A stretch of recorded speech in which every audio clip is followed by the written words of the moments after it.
There are three things that Arabs are terrified of in life. One is moving out from their parents' house at the bright age of 45. Two is using turn signals. And three, the passing of the latest generation Toyota LandCruiser. However, Toyota this time has something to say about that. So in this video, we're gonna find out what's what.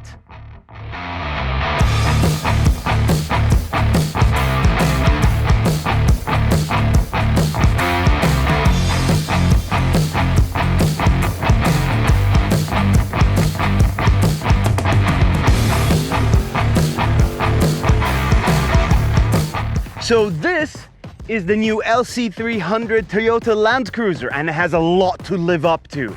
Its predecessors were known for their off-road capabilities and reliability. So this one needs to at least match that. And at first glance, it looks good. And no, I'm not talking about the car, but where they plan to sell it. Middle East, Russia, Australia. Those are the key countries this car will be sold in. So already Toyota has confidence in this new generation to thrive in the toughest conditions on the planet. Now obviously with a new designation comes a new design, but I still do love the fact that it's instantly recognizable as a LandCruiser. Check out this grille. It is massive, in your face, exactly what you want from a big SUV off-roader. And you have these slots inside here that allow air to come in. And if you look deep inside, there's an intercooler there. Actually, there's an intercooler on the other side as well, foreshadowing what we're gonna talk about a little later on when it comes to the engine. Another good thing is that you have LED lights as standard. They slim them and trim them to make it more precious and more luxurious. At least that's how I think. And look at this face. It's like an Arab smile. I really do like the side profile. It's very angular and boxy, really tough looking. This car comes with 20-inch wheels that are in this smoke chrome effect. I do love the way they look. However, if you're looking to go off-roading, I probably spec an 18-inch wheel or maybe get some aftermarket ones. The side step is much deeper than it was before, so easier to get in. Also helps with that off-roading bit. And finally, back here, a badge that signifies the 70th anniversary of the LandCruiser. Happy birthday! This car goes way back. At the back, some subtle changes, but they are there. Like the LED lights, reminds me of the previous generation Lexus LX. Some trim features down here that are a bit different. This car comes with a tow hitch so you can pull your jet ski with it. A spoiler representing that sporty feel of the SUV word. Twin turbo, we're gonna see a little bit later on, and GXR as the trim level. And you can also get a VXR, which is higher than this, or a GR, the sporty one, which is parallel to the VXR, but depends on what you like. At the back, we have an automatic tailgate, beeps when it opens. Safety is key with Toyota, especially on this hill. I need to mind my head. In the previous generation, you used to have the third row seats fold up to the side. Now they fold underneath, so you have more space to take things with you.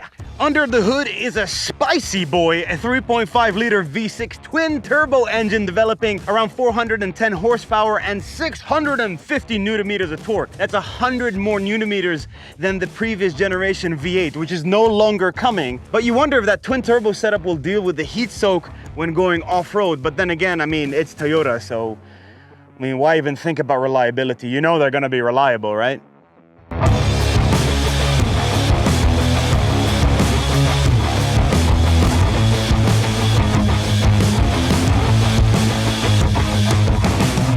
Inside the new LandCruiser LC300, there is a lot of space. It is the same as the previous generation, but much better thanks to all the new creature comforts that bring it up to par to the latest generations of vehicles from Toyota.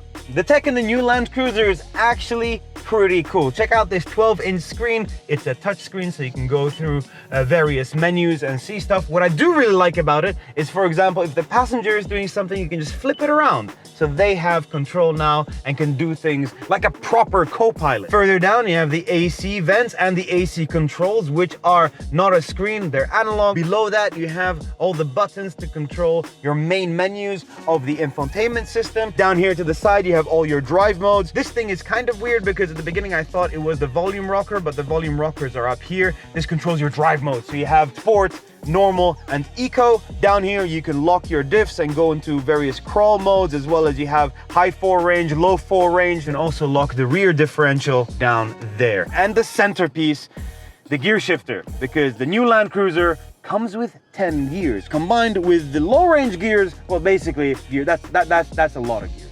Behind the gear shifter, you have a USB-A port as well as a USB-C port and a huge wireless charging pad for even an S21 Ultra. The door bins are big enough to fit your gahwa. In the middle, you have enough space in these cup holders for massive karak chai cups. And in the middle, you still have the chiller box for your Bipsy. Bipsy. All of the Bipsy Habibi in the cruiser.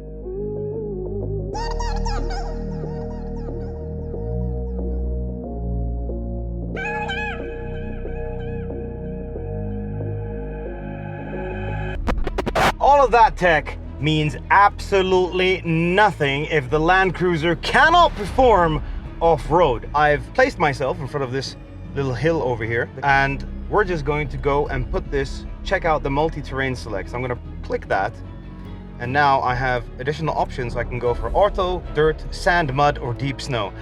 I think I'm gonna put it into auto, just because, you know, it might rain or there might be snow or something. It's 40 degrees, but you never know with the weather and the weathermen, so let's go. This is absolutely terrifying. Up.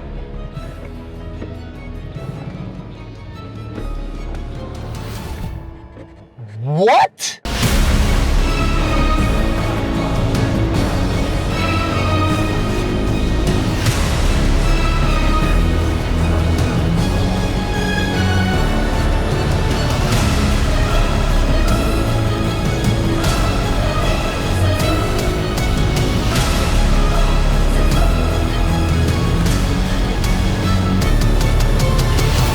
Everyone who seems to off-road has a very strong opinion on what an off-road vehicle is, but to be honest, for anyone that's a novice like myself, I mean, just stick it into auto mode. I didn't even turn the traction control off, and it's figuring out what to do in this deep sand. It's incredible. I mean, of course it is. It's a LandCruiser. All right, let's just send it and see how it goes. Yes. All you need to do is add power. Power solves everything. And imagine what will happen if you put some proper off-road tires on this thing. I think the tires are literally letting it down, but if you get an off-road setup or something like the GR, man. The most incredible thing is how comfortable it is actually off-road. It still feels like a lazy boy. And it's so effortless. I can even go a little bit faster on this road. And yes, there are a couple of bumps, but it smooths out everything. Okay, so we kind of know that the LandCruiser is good off-road and was always going to be, but the previous generation wasn't as good on-road. I mean, it was fine, but it was a bit, you know, it felt heavy. So what has Toyota done to make this generation better on-road? Let's find out.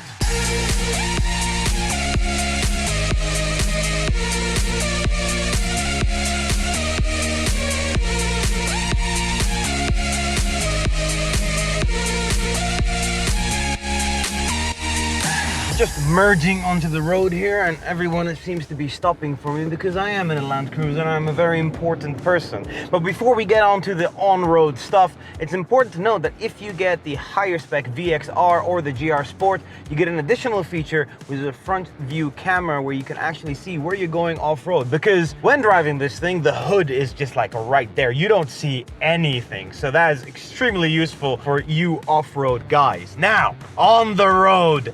Yes, this is where you'll mostly spend your time with a LandCruiser. I don't care how much you off-road, but this is where it's going to be at. And first of all, turning circle is ridiculous. It's better than my RS5. I'm jealous already. Next up is that it feels much better than the previous generation. What they've changed is the chassis, well, the frame. The frame is stronger, it's lighter, it's stiffer, and most importantly, it lowers the weight of the entire car by 200 kilos. From the previous generation model, and you really feel that. And combine that with this engine, the 3.5 liter twin turbo. I mean, floor it, and this thing just goes, man. How could something this heavy move this quick? It's unbelievable. Feels probably a lot faster than it actually is because of the whole weight shifting up and backwards, but it feels epic, and I don't care how fast I'm going. If I'm having this much fun, I don't really care. And obviously, it is faster than the previous one, and the 10-speed auto. I thought it would be hunting for gears, looking for which way to go because it would be just confused with the weight and the acceleration and all of that. No, it does perfectly fine. And even when it messes up, you've got enough torque to get you out of any, and I mean any, situation. However, don't get me wrong, I mean, going through these corners, there is quite a bit of lean, and stopping this thing, well, you need to give yourself a little bit more distance because you're not driving a sports car. It is heavy, you can't defy physics, but it's not as bad, and I'm not a big SUV fan, but I'm loving this. I really am, to be honest. I'm quite surprised. It might be the Arab in me. What's really mind-boggling about the LandCruiser is that it's as good off-road as it is on-road. And that's not playing down its on-road capability. No. It's just so good. It's like a luxurious wafter of terrain. I mean, LandCruiser is literally the best way to describe this thing. Such a cruiser, man. I'm sitting comfortably in this seat in a commanding position, overlooking the entire world, which is awesome. I have this big hood in front of me, it just looks ridiculously cool while driving this. Big mirrors, big windows. I can see anything happening around me, and everyone who needs to know will be able to see me. So I'm gonna have to limo tint this when I buy one. So to end this video, if your grandfather has a LandCruiser and your father has a LandCruiser and you definitely have a LandCruiser, then when your son finally leaves the house at this bright age of 45, the new LandCruiser might just be the best present for that occasion. Thank you guys so much for watching. See you next time.